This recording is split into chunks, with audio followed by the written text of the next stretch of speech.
If you're not careful, you live in a constant state of anxiety, on the edge, worried about stuff. My biggest regret at 55 is all the things I worried about between 25 and 55. 85% of them never happen. But it doesn't matter that it doesn't happen if it steals your joy, if it robs you of your peace, if it stops you from celebrating the moments that God has given you. Because some people can't enjoy where they are for worrying about where they're going. You see, to be anxious is to have anxiety over a threat that has not been executed. Just worried about stuff that hadn't happened, up under threat. And life is a threat. It's full of threats. Life is a fight for territory.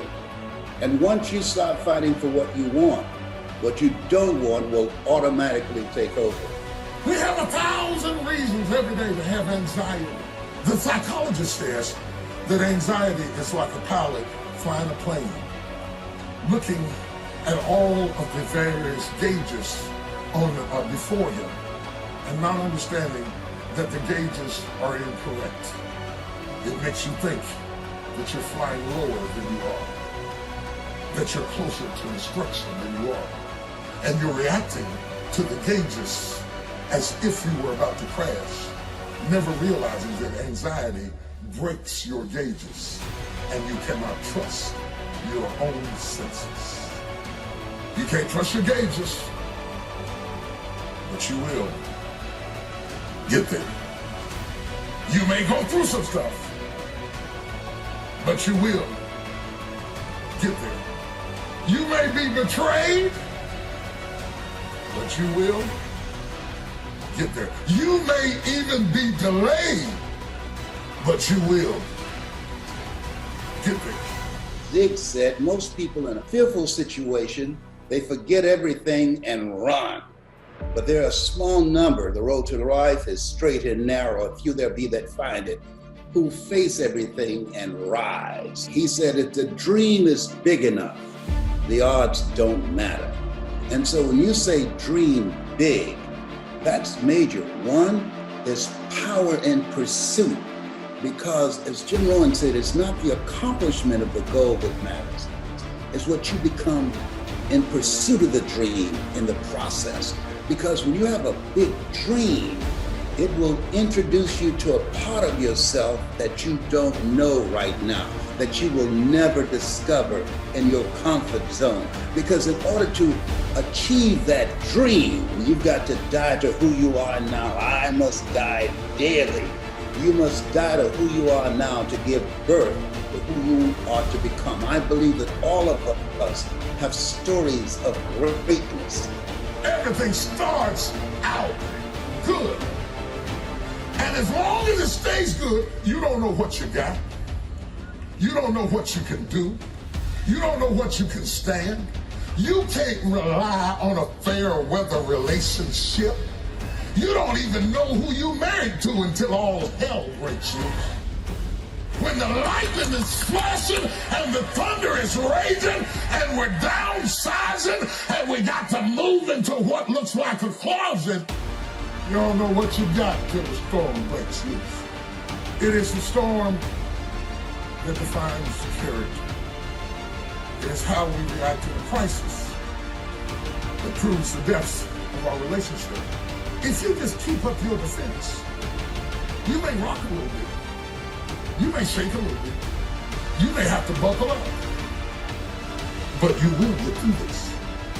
But if you forsake the posture of protection and panic up under the threat of assault, then the enemy gets territory that he would never have because you relinquished your position.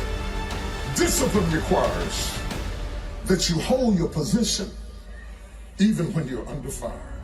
You can't speak peace outwardly if you have turmoil inwardly. If as long as you got peace on the inside, all hell can be breaking loose on the outside.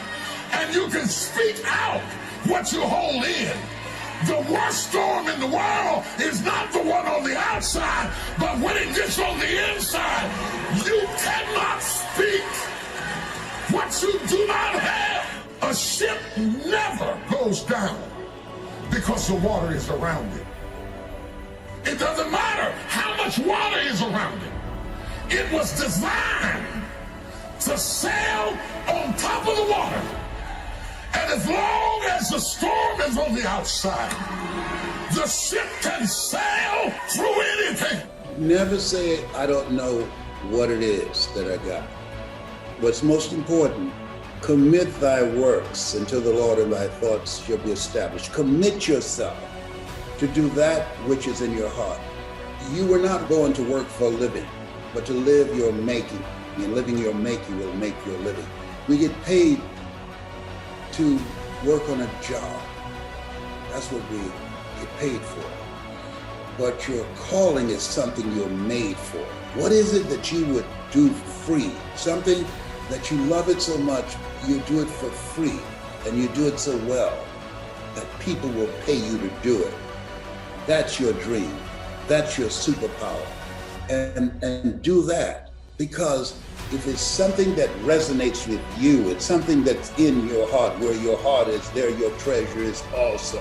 Remember A.L. Williams said, all you can do is all you can do, and all you can do is enough.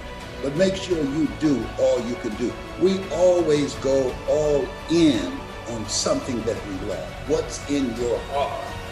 Because where your heart is, there your treasure is also. In my book, I say, live a heart-centered life. So as long as peace guards your heart and your mind, your life can go through anything. As long as you don't get so caught up in your swing, in your business, in your dream, in your hope, in your potentials, that you drop your guard. Stand right still. Steady yourself. Take control of the situation. And no matter what you read, or what you heard, or what they say, or what they do, don't drop your guard. You can make it through anything as long as you don't drop your guard.